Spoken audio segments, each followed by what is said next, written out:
ભોગવવાનો વારો આવ્યો છે। સમયસર ખાતર ન મળવાથી પાકને નુકસાન થવાની ભીતિ સેવાઈ રહી છે। વિતરણ કેન્દ્રો પર વહેલી સવારથી લાંબી કતારો લાગવા છતાં મર્યાદિત જથ્થાને કારણે અનેક ખેડૂતોને નિરાશ થઈ પરત ફરવું પડે છે। જ્યારે બીજી તરફ દુકાન સંચાલકોના જણાવ્યા મુજબ પૂરતો સ્ટોક જાળવવા અને અનુકૂળ વિતરણ માટે અઠવાડિયામાં 3 દિવસ કામગીરી હાથ ધરવામાં આવી રહી છે, છતાં સંસ્થાકીય દુકાનો પર ભીડ વધુ જોવા મળે છે।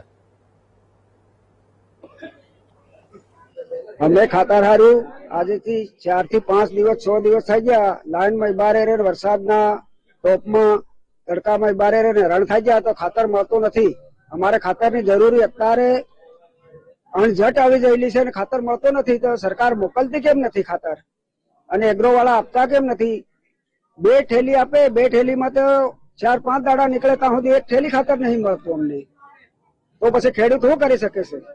ખાતર મળતું જ નહીં અમને। દુકાન પર જઈએ તો 600-700 રૂપિયા એક થેલી ના આપે છે અને દુકાનદારો બારોબાર ગાડીઓ વેચી મારે છે। કોઈ અમને ગ્રાહકોને ખેતી મજૂરી વાળાને તો ખાતર મળતું જ નહીં સાહેબ। કેટલા દિવસથી આવો? અમે આજે 15 દિવસ થાય છે લાઈનમાં ઉભા રહેતા તો એ ખાતર મળતું નથી।